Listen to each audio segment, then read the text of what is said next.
Pagpalitan natin ang ating mga meal and ito ang ating mga medals.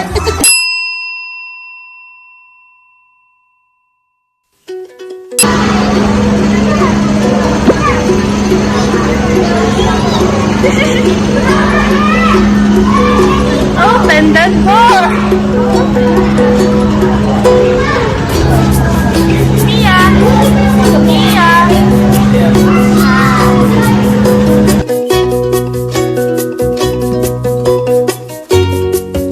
Our devoted classes are building a strong foundation.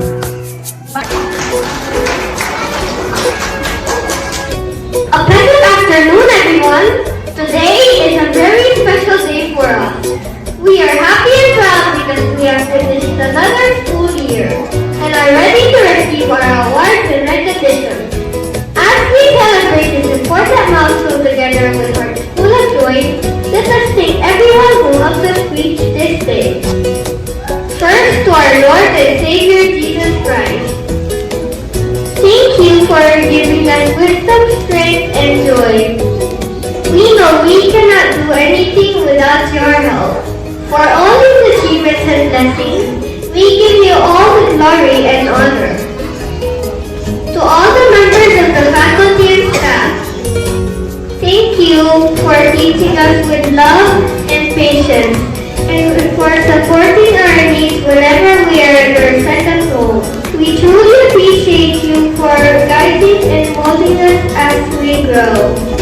To our parents and guardians, thank you for your love, care, and encouragement. A special thanks to my mommy and daddy for loving me and my cute sisters, Mia and Yumi, unconditionally, and for giving us the best education that helps us grow into God-fearing children.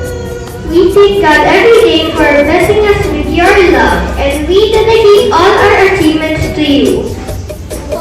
To the administration and staff, thank you for preparing a safe and happy place where we can learn, grow, and make friends. May our school continue to guide children to be responsible and God-loving individuals. Once again, welcome everyone. May this day be full of happiness, pride, and gratitude. God bless us all and welcome to our Recognition Day 2026. Thank you for a very thoughtful message. So eternal. Again, dear parents and guardians, please obey na sumusunod kay mami at kay daddy. Ayan. Iba-iba po tayo. And the world craves kids like you. Big journeys begin with small steps. Today, we celebrate the wonderful steps our learners have taken. Good afternoon, everyone. It is my honor to present to you the honors, academic achievers,